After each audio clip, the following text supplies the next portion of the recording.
The GallowgateShots podcast is sponsored by Tyre Spot, the North East's leading tyre supplier with branches across the region. Tyre Spot don't just do tyres, they cover everything from servicing to wheel alignment. They can handle every aspect of your car's maintenance. For more information, visit tyrespot.co.uk. Enjoy the episode.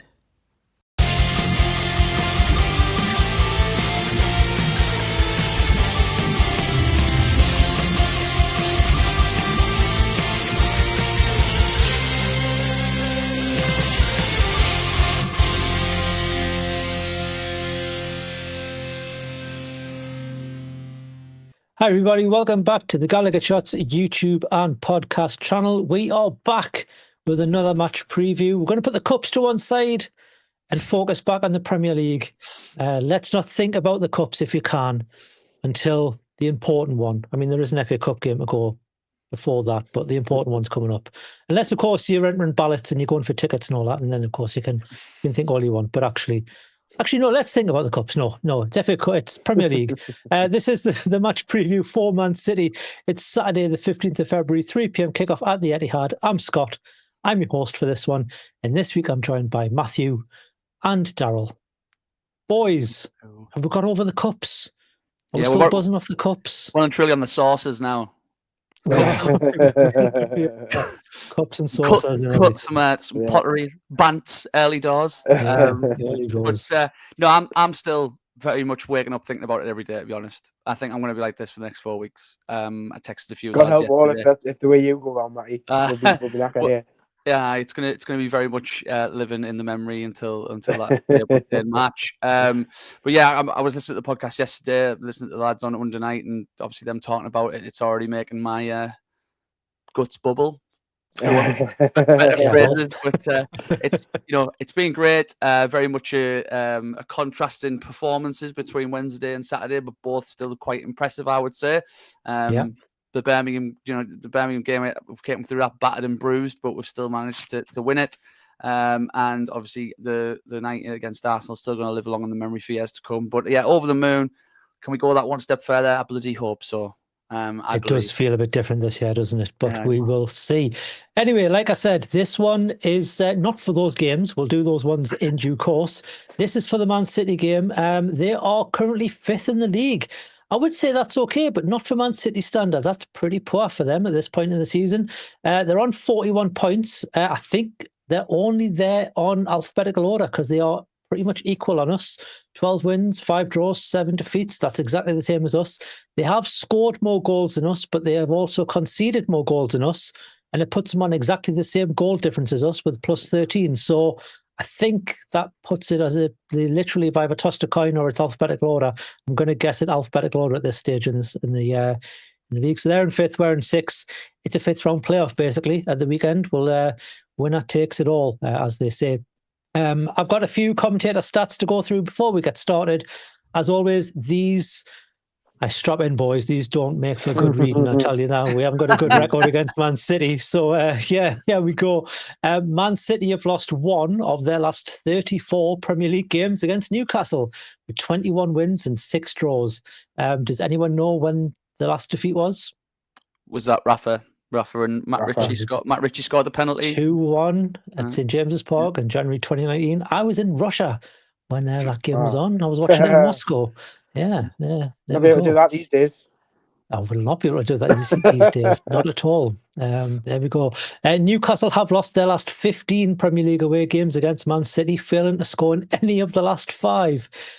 Overall, they're winless 20 away league games against the Citizens. Is that what they're called? The Citizens? Maybe.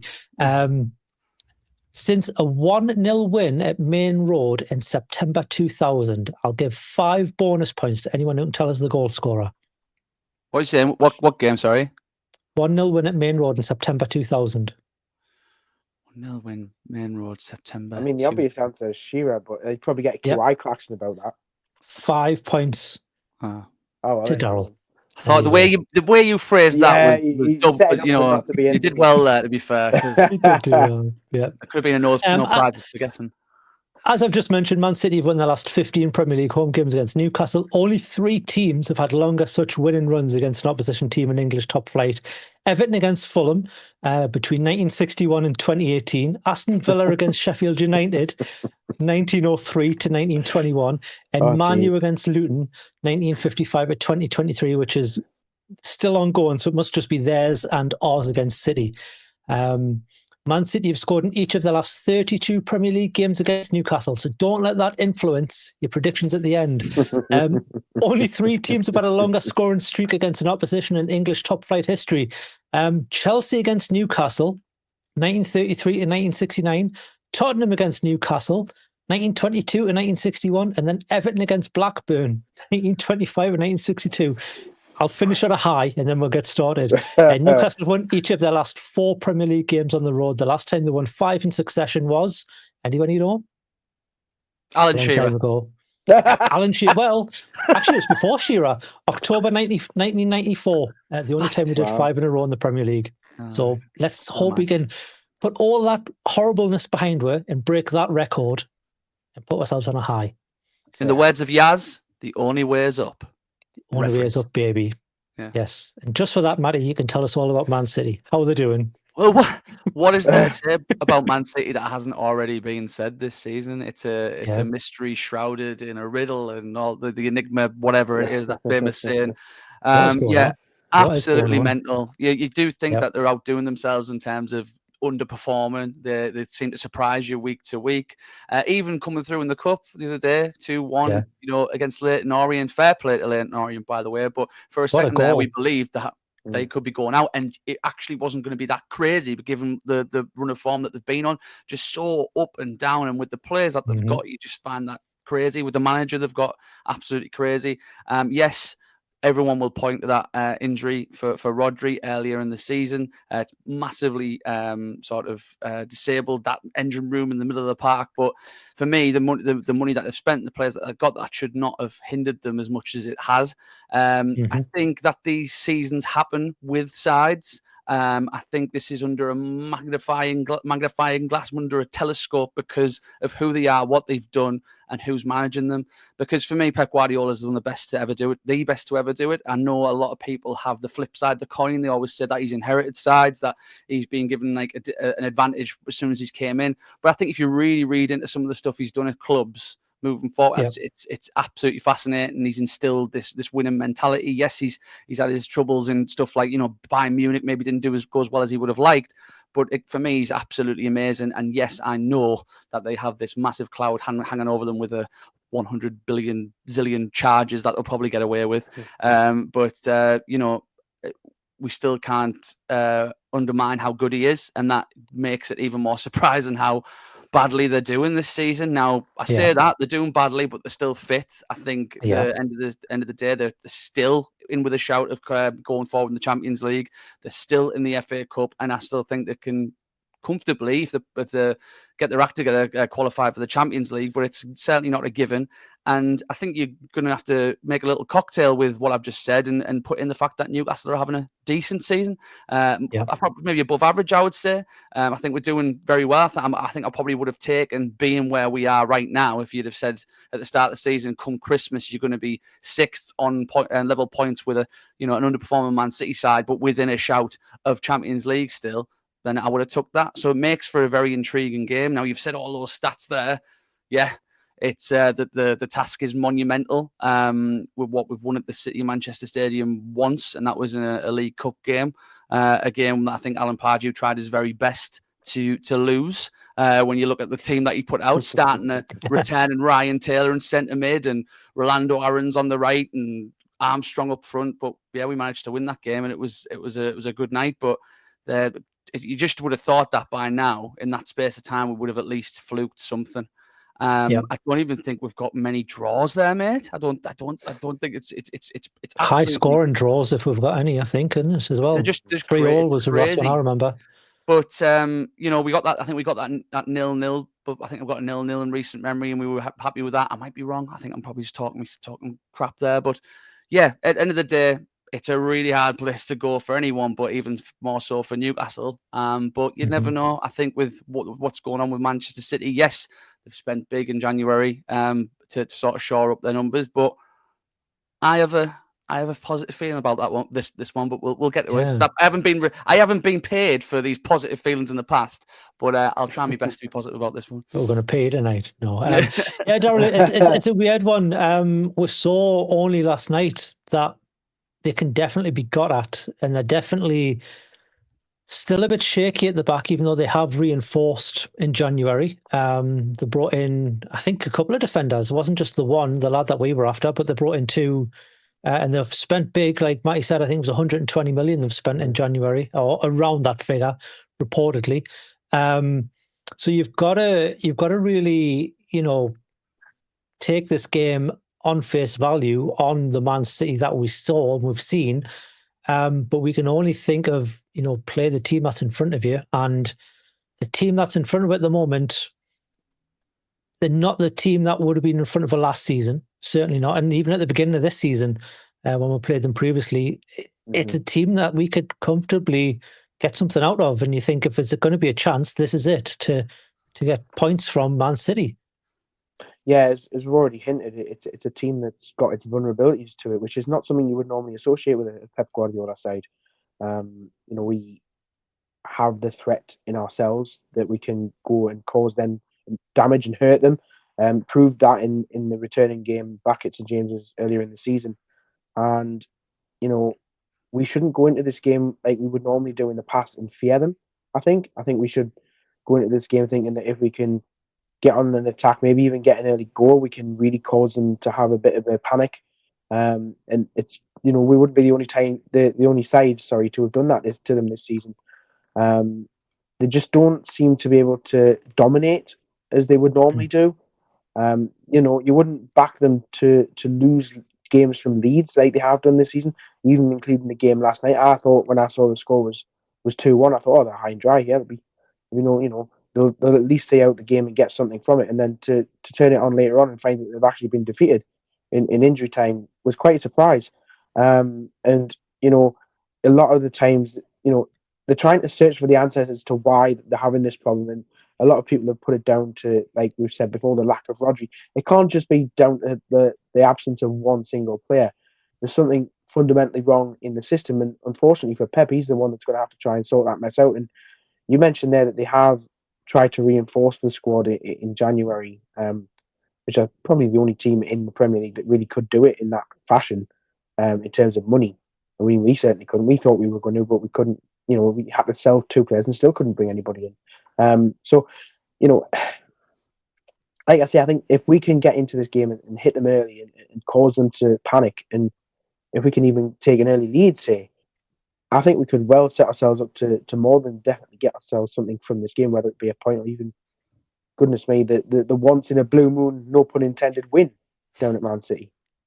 Yeah, it would be nice. It would be nice. And we've mentioned the injury to Rodri, Matty, but obviously, I think last night they picked up another couple. Jack Grealish is one who don't think gets many starts in the league. Although I haven't been watching them of recent time, but the other one's Akanji, who I think is quite a big player for them, who's also, I think Guardiola said today, if they're muscle injuries, and I don't think he's sure yet because I don't think they've had, any time to have a scan or whatever based on, what went on in the matches last night. But if they are muscle injuries, they're obviously going to be out, was, I think, not verbatim what he said, but he was, pretty much alluding to that.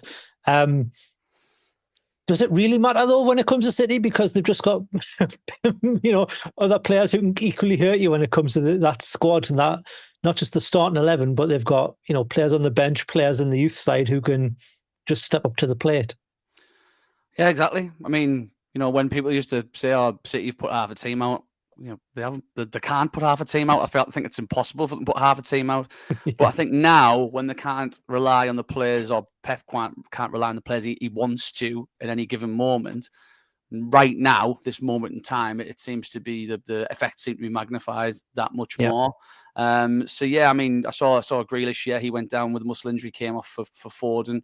Foden did take a knock later on, but I think he was okay. And Akanji's a funny one. I mean, Akanji, for me, he's a bit feast or famine. He can be a monstrous, dominating centre half or full back. You know, he can sort of he's sort of one of those keys, those jigsaw pieces that can fit in different places and sort of change the way that they set up, whether it's a back three or a back four, or so have you. But again, they've still got the players to put square pegs in square holes now. I mean, what they've brought in a couple of centre backs in January, they've brought in a forward, they've brought in a central midfielder as well, all for decent money. Don't get me wrong, it doesn't mean that they're just going to suddenly gel with the team. Yeah. But I think now, I mean, any team that they're going to put on paper on Saturday, we're still going to think, okay, we've got it in for us now. Just to sort of correct me before you go to the next question, by the way, Scott, I was right. We did get a 0-0 at the City of Manchester Stadium. It's the only point we've got there, and it was in 2006. Just to add to your stats there. There we go. Stats galore. Obviously, if we turn our attention to Newcastle, Daryl, there was a few injury scares. Not just on Saturday, but obviously some players missing from that squad on Saturday, and you were thinking, oh, hang on, why aren't they there? Anthony Gordon being the big one.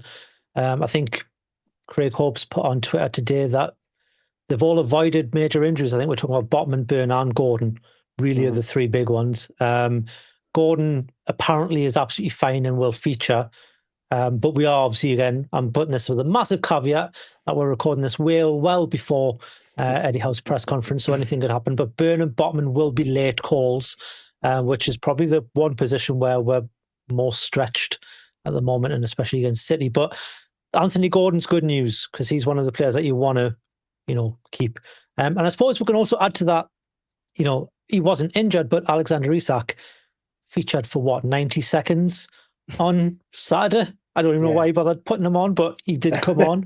Was he getting the win bonus? I don't know what it was, but we've got a fully rested Alex Isak against Man City, who had to dig in hard against Bayern Munich, and they did get the defeat. So it's going to be some tired legs on their side. We've got a good chance here. Yeah, I think the one thing that we really want is to see a fully fit and ready to go Alexander Isak coming in against a top defence, really, and we've seen three times against Arsenal now that he can cause a top defence major problems, and it'll be a joy to see if he can hit them in full flow and start weaving his magic. And the thing about Gordon as well, I mean, he's so crucial to our attack at the minute, especially when we're sort of limited in what we have in those areas. Harvey Barnes is still out long term with the injury. He's going to be another couple of weeks away. We've only really got Jacob Murphy on the right hand side. Willis Soulat put in, by the way, a great shift against Birmingham City last weekend. I'll be pleased that he got that performance in. So I think he's probably going to show that he's a credible option in the short term in that position. And then obviously we've got some more competition again with a now fit Callum Wilson in there as well. Great to see him back in the fold. And I think that's probably something that will spur Alex Isak on to finish the season on a high. He could finish it any higher than he already is. Well, I think he's already there, and he's just going to elevate his level. Yeah. He's just going to end up even higher than what he was. But I think given how light we find ourselves now in those forward positions, it's crucial that we have those players fit. And in terms of Botman and Byrne, I really hope one of them is actually fit for this, because at the end of the day, Man City still have a very potent forward line, and you can't go up against Erling Haaland without two really, really good centre-backs who are natural to their positions. I think that using potentially Kraft and Schär as a partnership is fine, but not against Erling Haaland. And as much as he's been misfiring this season, you only had to look back to the game on Wednesday night against Madrid that he, doesn't take much. And he's still, was it form is temporary, class is permanent? We've got one of our own and they've got one of their own, and you argue that they're the two most potent strikers in the league. And it's going to be interesting to see how we turn up. It will be. Matty, obviously there's been questions around the right back position and whether Kieran Trippier deserves a bit of a run in the team. He obviously put in a great performance, against Birmingham, yes, but he seemed rugged and he seemed wanting the game, and put in a good performance. Sorry, not against Birmingham. He put in a good performance against Arsenal. Yes. It was Tino who was back against Birmingham, wasn't it? But he put in that performance. There's rumours that he's been offered transfers elsewhere this week. I think it was the Turkish league's in from back in again, but we've turned that down. Would you be starting Trippier for this game, or do you think it's back to Tino and kind of back to what we've done for the rest of the season? or is Trippier doing enough to warrant a start against these bigger sides? I think he certainly put his name in the hat not to sort of sit on the fence. I think given the sort of the way the game was on Saturday, we'll see if there's any lingering effects of it. I mean, I don't think Tino got kicked too much. However, I think only once. It all depends on what system Eddie wants to play, and I would probably lean towards it likely being a similar formation to what it was on Wednesday, just purely because of the opposition and purely because where we're playing. That we all saw that team shape, not to sort of rewind to Wednesday, but we all saw that team sheet and we thought that's strange. Are we sitting back? And we did nothing of the sort. This new sort of third centre half pressing up the field at certain points. So maybe he's got something in his hat for that. And I think when it comes to tactical execution and positional play, I think Trippier's probably one of the best we've got in terms of the fullback position. So I wouldn't be surprised to see his name on the team sheet whatsoever, especially if we're playing a sort of new system or a sort of different system. We went away to Old Trafford. We played something similar to Wednesday as well. So I'm leaning towards Trippier, not because I think he's better. I just think he's better suited to maybe playing a sort of new system that we might implement against Man City. Is this also, I'll stick with you, Matty, on this, is this also a system you would look to implement in, shall we say, a more important game that's coming up in a month's time? Which one's that? West Ham away? Yeah, West Ham away. Yeah. Tough place to go. London stadiums. Yeah, that stadium in London. When it's rocking. I mean, it's probably the biggest game we've got coming up in London in the next 6 months or so. So, maybe he'll do that. But all joking aside, maybe. And it's that sort of tactical. It was going to be one of those things with Eddie Howe when we I keep talking about seeing the team sheet. I kept saying to everyone who would listen, because I was doing everyone's head in before the match, it's either going to be a masterstroke or a why has he done that? Why did he do that? We were beaten before we even went out there because he changed it. He did 3 centre halves. And thankfully it was a masterstroke, and hopefully he's got plenty of more of those in his back pocket. Hopefully he has. Daryl, mate, goalkeepers. We've got a bit of a conundrum now. So obviously Nick Pope's back and he put in a decent performance, pulled off some great saves. Got Martin Dubravka, who is on fire and is doing great for as well. Is it a case, if you go back to your starting keeper over the past month or so, or do you pick your number one? And I don't mean in the physical, he is the number one. I mean your first choice goalkeeper. Does Pope get back in that starting lineup just on sheer... Well, is it? I don't want to say merit. It's not merit, is it? It's just on his, his stature in the club. Or do you keep the informed Martin Dubravka? What happens there? It's really good that you bring this up, because it's going to be a big bone of contention for a lot of supporters travelling down to the game. Anybody who might be watching or listening to this on their way to the City Manchester Stadium that you had or whatever, who will be listening to us before the game, it is a really big topic of conversation. And for me personally, I actually think we should go back to Dubravka for this, and I think he's more than proved himself in the team while Nick Pope has been out injured. And by all means, it was great to see Nick Pope back in the squad last weekend. But again, with the form that Dubravka's found himself in, I think when you watch us playing with Dubravka in the side, certainly in the recent times when Nick Pope has been out injured, the defence seemed to trust him a little bit more with his feet and his footwork. His ability to play out with the ball is miles better than what Nick Pope's is. And I think, each keeper has their own strengths. Nick Pope's an imposing figure and he's a good shot stopper, but I think Martin can command his box a little bit better. He's more than willing to come and collect a corner or a cross, and he can also really quickly start a counter-attack, and he can be relied upon if we're being pressed to receive a ball from the defence or from midfield and then slow it down and then redistribute the ball and recycle it and really set us back on the counter and into an attack. And absolutely, for me, I think we go back to Dubravka here. Are you in agreement, Matty, or what's your thoughts on the keeper situation? It's going to be a weird one, though, isn't it? Yeah, it's a weird one, but I think it's a pretty easy decision to make. I think it's going to be Dubravka. I know That being said, I feel like I'm in my head there. I was thinking, well, he's only missed one game. But actually, no, he was in two cup games, wasn't it? He played both cup games, didn't he, Paul? Or did Dubravka play the Arsenal game? No, Dubravka played the Arsenal game. Right. Yeah, Okay. Well, I Dubravka am played right. Yeah. Okay. Cool. So he's only missed one game. Yeah. I think given his form, I don't think he's really chucked any in or really been susceptible to should have done better. I think when that starts happening, which Dubravka does have in him, as much as I love him and I respect him massively, he does have in him to be like at the end of last season where he cost us a couple of points and you just thought, oh, I think Pope would have saved that. That's why I was very vocal last season when Nick Pope was getting a lot of criticism, that I think when it comes to his kicking, as much as it's nice, it really affects how we can impose ourselves on games. And I think in an ideal world, you'd have someone who can do both, but they're very, very rare. I just thought that him not being able to use his feet as well has never really led to that many glaringly bad opportunities for the opposition, yet has it really slowed us down in attack.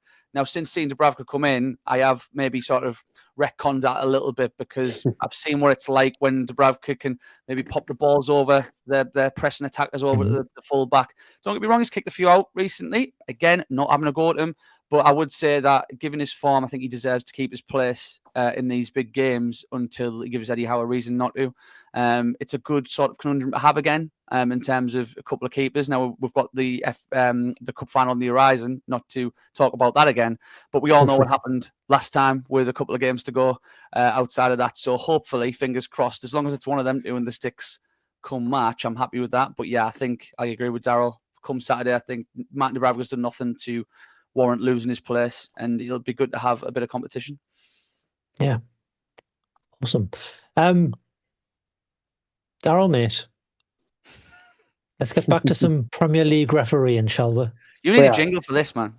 Well, I don't. Well, you obviously don't watch this because it's the graphic that comes on the screen. Yeah, but and comes on. I need like a break, like a heavy metal breakdown. Ref watch. Riff watch. Ref. We can get a South African on to say it as well. Riff. No, Riff or a riff? Elon on. Riff watch. Yeah, Daryl, tell me who's on this week's man in the middle and who's on the VAR. No bother. So referee for the one on Saturday is going to be Andy Madley from West Yorkshire. So he's not got a very long trip to make over the Pennines to get to this game. It's his third Newcastle game this season after the 3-3 draw at home to Liverpool and also most recently the 2-1 win at Tottenham Hotspur. His Premier League stats for this season, he's done 11 games in the Premier League. That's actually quite a low number compared to some of the officials in the pool. In those 11 games, he's issued 51 yellow cards and 1 red. VAR, well, it's that man again. We've seen him quite a lot recently. It's John Brooks. His third game on VAR for us this season, having done both legs of the semi-final in the Carabao Cup. That's 2-0 wins for anybody who can't remember that both of those games in the magical night at St James's last week. And he also previously refereed the 1-0 home win against Arsenal in the Premier League back in November. Wow, I wasn't expecting you to be that quick. No, I haven't got a lot on them really, other than that. Is that that's what she said? No? That's what she said. Sorry, it has to be done. Has to be done, yeah. Excellent. Nice. Well, let's turn our attentions. And again, like I said, don't let the commentator starts at the beginning enforce and influence your predictions. But Matty, mate, what are we going for this time? Well, I said I was going to be positive, measured, Ooh. but we haven't scored in the last 5 times there, right? So obviously, it'd be nice to score. That would be good. It would be lovely. I think it's a bit of it'll be a long odds bet. I think I'm going to say what Daryl said, and I think there's going to be an early goal, and it's going to be us. I then think we're going to drop away a little bit, maybe start getting a bit tetchy, and I think we might concede a couple of goals and go 2-1 down.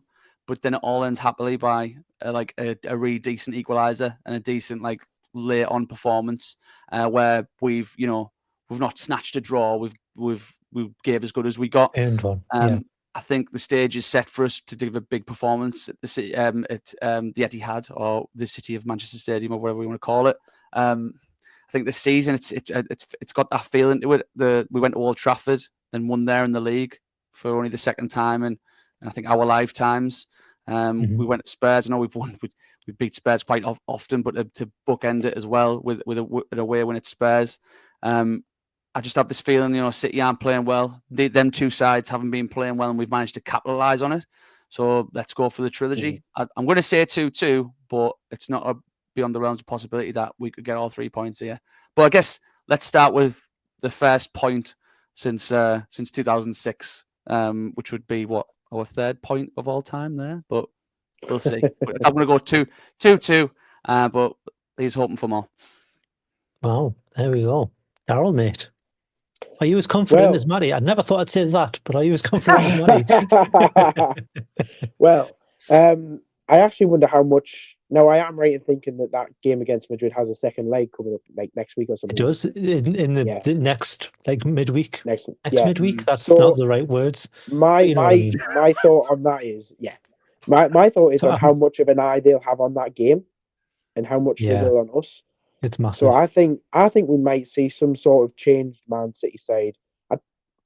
Players rested maybe, but I think they'll be more focused on the return leg against Madrid in the Bernabeu next week. So I think we have a chance to, very much like what Matty said, and I think we'll get a point here. I think we will get an early goal as well. I fancy just Isak to get in there nice and early and just put one away.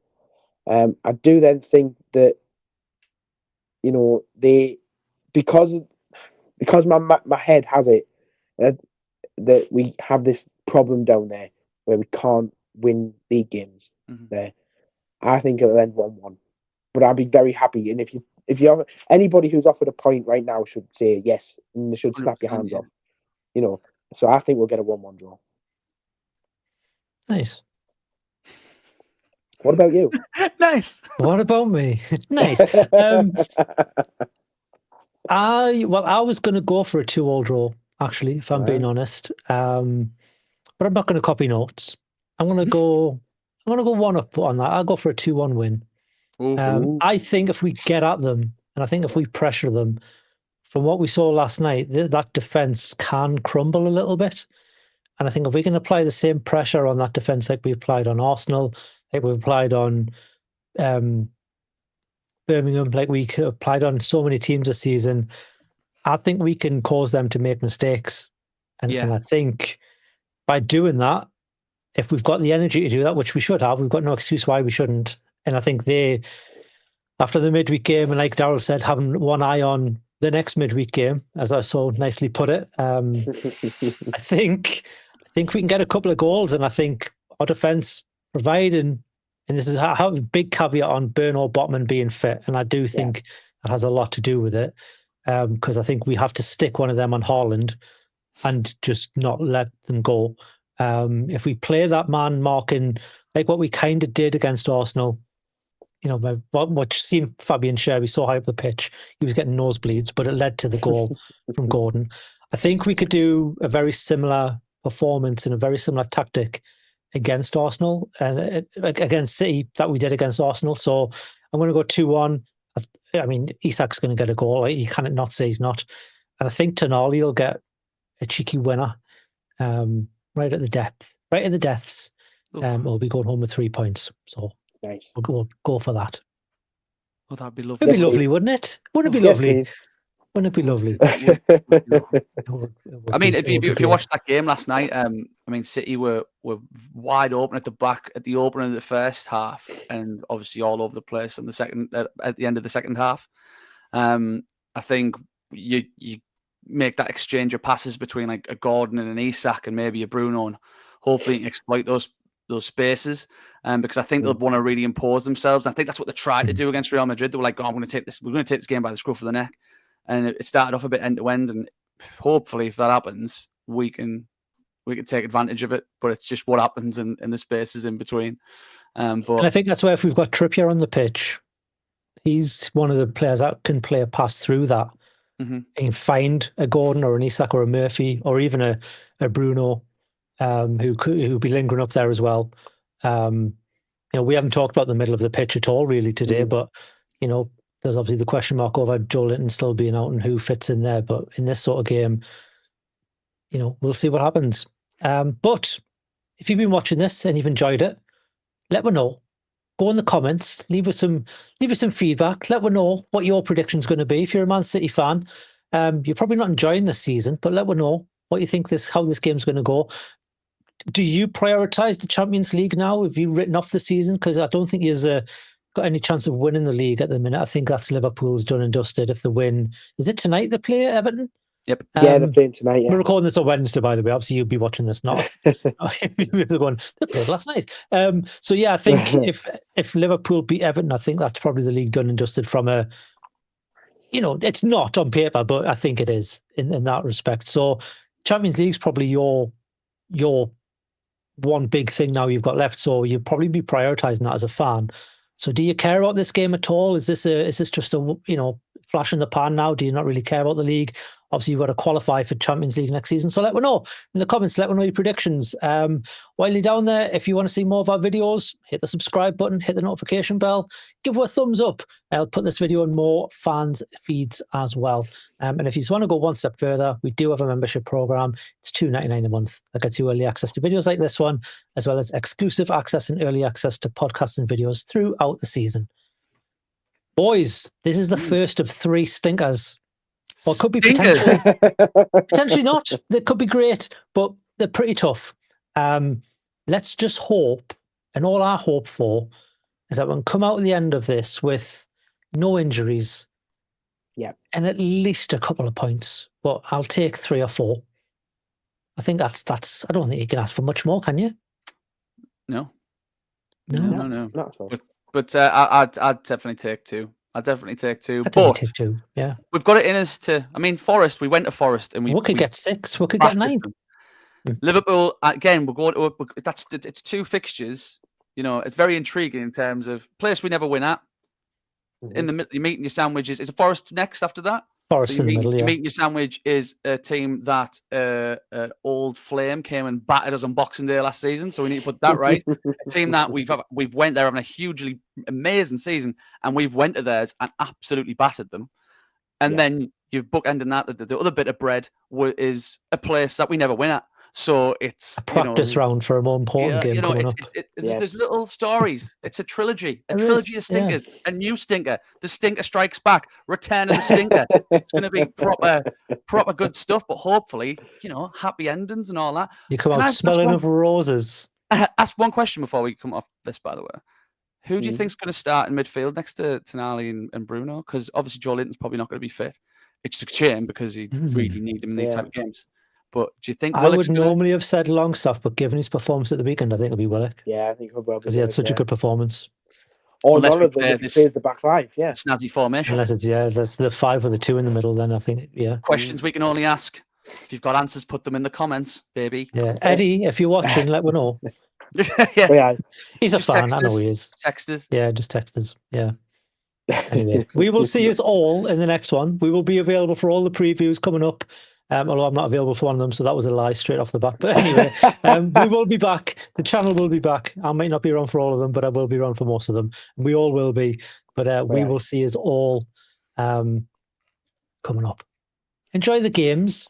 Don't get too down if we don't, perform well or anything. We're in a final, man. It's been a class season. We've got nothing to worry about. We'll see you all in the next one. Bye. Bye, everyone. Bye-bye. Wave, everybody. We're on video. Smile. Bye, guys. See you later. Have a good one. Ta-ra.